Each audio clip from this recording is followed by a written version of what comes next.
Hello, hello, je me décide à vous faire une petite vidéo. On est samedi. J'ai eu mon scanner jeudi, mais c'est vrai que, comment dire, bah, j'étais déjà pas très bien, ce qui fait que j'avais dû donc rentrer de mon séjour en Italie avant. Là, j'ai vraiment une sale gueule. Ça fait quelques jours que je me lève, que je suis réveillée à 4h30 du matin. Et je suis vraiment fatiguée, fatiguée, fatiguée. Et puis aussi dans de très très grosses douleurs. Je vais vous expliquer pourquoi. Bienvenue dans Vivre en amour avec la vie, le podcast où l'on laisse les manuels de théorie au vestiaire pour plonger dans le grand bain de l'expérience. Ici, pas de dogme rigide, ni de vérité toute faite, juste ma voix, qui se mêle parfois à celle d'autres explorateurs de la vie, afin de partager avec vous les nourritures sacrées trouvées au fin fond de nos épreuves. Celles qui nous ont transformés et qui participent à chaque instant à nous rendre pleinement vivants, vibrants et aimants. Entrez dans l'expérience sensorielle de la vie, en espérant que vous pourrez y découvrir vos propres nourritures. Bon voyage. Alors déjà, nouvelle du scanner mitigée. Il y a une bonne nouvelle, c'est que la tumeur, elle a commencé à réduire de quelques millimètres, mais voilà, alors qu'elle avait pris 1 centimètre lors du dernier scanner, là, elle diminue. Donc ça veut dire que le traitement, cette thérapie que j'ai entamée il y a quelques mois fonctionne. Mais parallèlement à ça, le scanner et les examens, les bilans de sang ont révélé une cystite radique. C'est une inflammation de la vessie qui est la conséquence directe de la radiothérapie, chimiothérapie faite l'année dernière, qui a fragilisé les tissus et qui pourrait être aussi vu comme un processus de nettoyage du corps, hein, c'est-à-dire que finalement, le corps, il est en train de foutre dehors le feu, voilà. Et donc, c'est assez douloureux, mais il n'y a pas d'infection, pas de bactéries, hein, juste beaucoup, beaucoup de leucocytes au niveau de la vessie. Et puis, encore moins bonne nouvelle, il y a une fissure, ce qu'on appelle une fistule recto-vaginale, c'est-à-dire qu'au niveau de la tumeur, il y a comme un petit canal qui fait connecter les deux.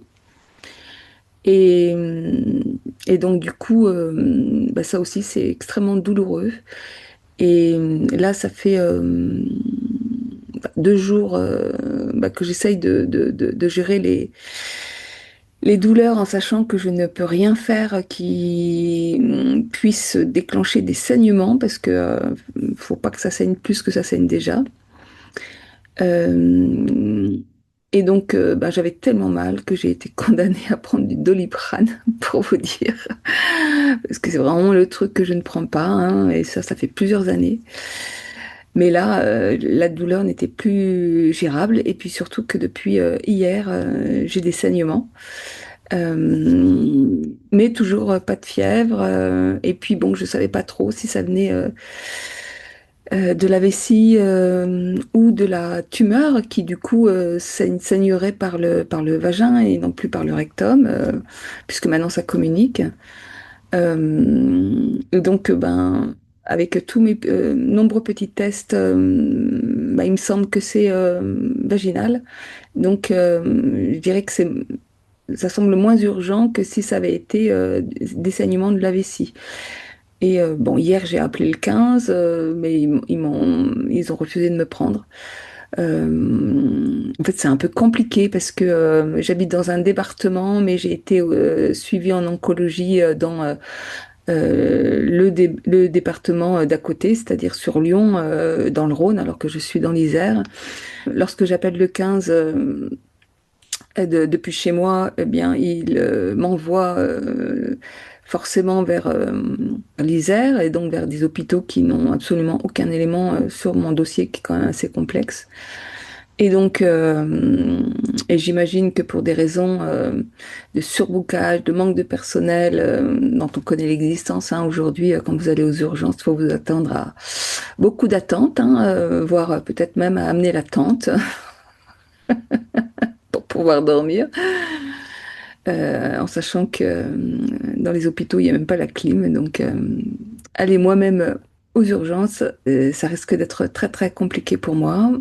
Et donc, elle m'a proposé bah, de rester chez moi pour l'instant. Et, mais bon, c'est vrai que si je peux éviter d'y aller, donc j'observe.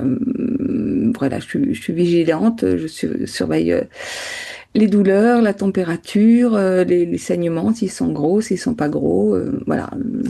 On est le week-end, donc le service oncologique est fermé. C'est pas faute d'avoir essayé de le joindre hier toute la journée. Et quand enfin un médecin m'a répondu, elle m'a dit, ah bah c'est trop tard, on ferme à 17 heures, donc tournez-vous vers les urgences. Et les urgences qui, eux, bah, pour l'instant me disent, restez chez vous. Et voilà, donc c'est pas drôle, c'est douloureux, c'est même, comment dire, un peu angoissant. Mais, comment dire, j'essaie de rester positive et de me réjouir quand même de la bonne nouvelle qui est que bah, la tumeur est en voie de régression. Et, et voilà, donc ben, il y a plein d'examens en attente que pour l'instant je n'ai pas fait bah, pour avoir des traitements adéquats avec ce qui se passe là-dedans. Donc quand est-ce que ça va se faire? Je ne sais pas. Je ne sais même pas si je vais être en, comment dire, en force, en énergie de partir dans le sud tel que je l'avais imaginé. En fait, là, je sais rien du tout. Je me suis dit, tiens, ça serait sympa de faire une petite vidéo en allant faire ma balade matinale. Mais je ne sais même pas si je suis en capacité d'aller faire ma balade matinale, tellement je suis épuisée.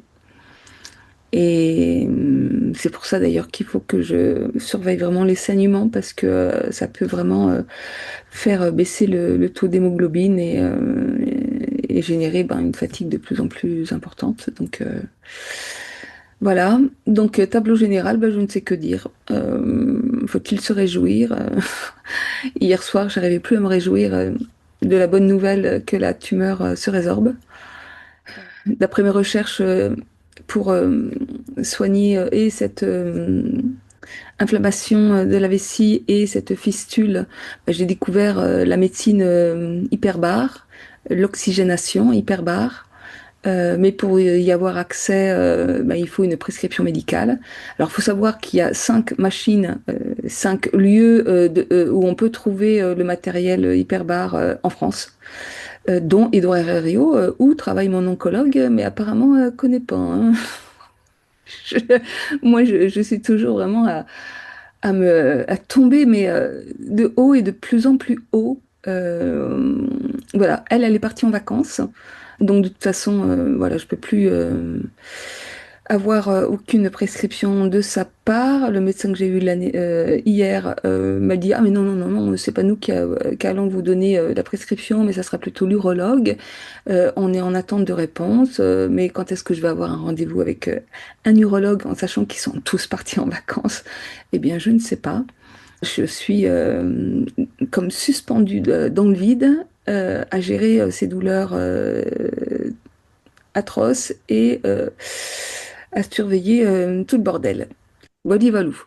Bon, ça m'empêche pas d'avoir le sourire, un peu d'humour, mais on va dire que tout ça n'est pas si grave, qu'il s'agit de faire en temps et en heure ben, bah, ce qu'il faut faire.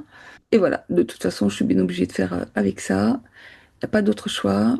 Euh, Décidément, la vie, elle me facilite pas les choses et me fait traverser encore, voilà, beaucoup de. On dirait qu'elle me force à développer ma foi.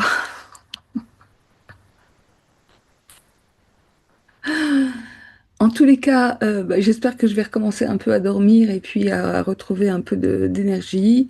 Je suis en préparation d'un certain nombre de vidéos. Voilà, mais que c'est des vidéos que je prépare, que j'écris, euh, parce que j'ai besoin d'entrer dans de la pédagogie et de structurer ma pensée. Euh, donc voilà, et puis ben, je fais tout ça parce que, comment dire, on pourrait me dire, laisse tomber, repose-toi, mais moi ça me nourrit en fait. Ça me nourrit, ça me permet de me sortir la tête du guidon de cette, comment dire, de cette épreuve, et de, et puis bon, comme en plus de ça, j'essaye d'introduire un peu de ludique et d'humour dans mes interventions. Bah, ça me fait du bien en fait. Ça me permet de prendre ouais, de la distance, de la hauteur, de l'humour, et puis de faire ce qui me passionne, transmettre. Voilà, transmettre. Et, et c'est bien le message de ce cancer du rectum d'ailleurs, hein, qui est de m'inviter vraiment à dire ce que j'ai à dire et à transmettre ce que j'ai à transmettre. J'en reparlerai justement dans, euh, dans une prochaine vidéo où j'approfondirai un peu plus ben, finalement ce que j'ai compris de ce cancer, de mon cancer, puisqu'on me reprend sans arrêt sur le fait de dire mon cancer et je vais expliquer en quoi je le dis et je le revendique et en quoi c'est hyper important en fait euh, bah, d'exprimer ce lien très affectif que j'ai aujourd'hui avec lui. En sachant qu'il y a quand même une loi fondamentale qui vient nous dire qu'on ne peut libérer, transmuter, changer que ce qui nous appartient, que ce que l'on considère comme étant à soi. Donc voilà, je vais développer tout ça. Je vous souhaite un très très bon week-end. Je vous en dirai pas plus pour le moment. Je vous embrasse. Profitez voilà, du soleil. Aujourd'hui, pour la première fois, j'ai 17 degrés de température à l'extérieur. Gla gla gla. Mais bon, est-ce que je vais réussir à aller faire ma petite balade? J'espère. Ça serait quand même bien. À bientôt.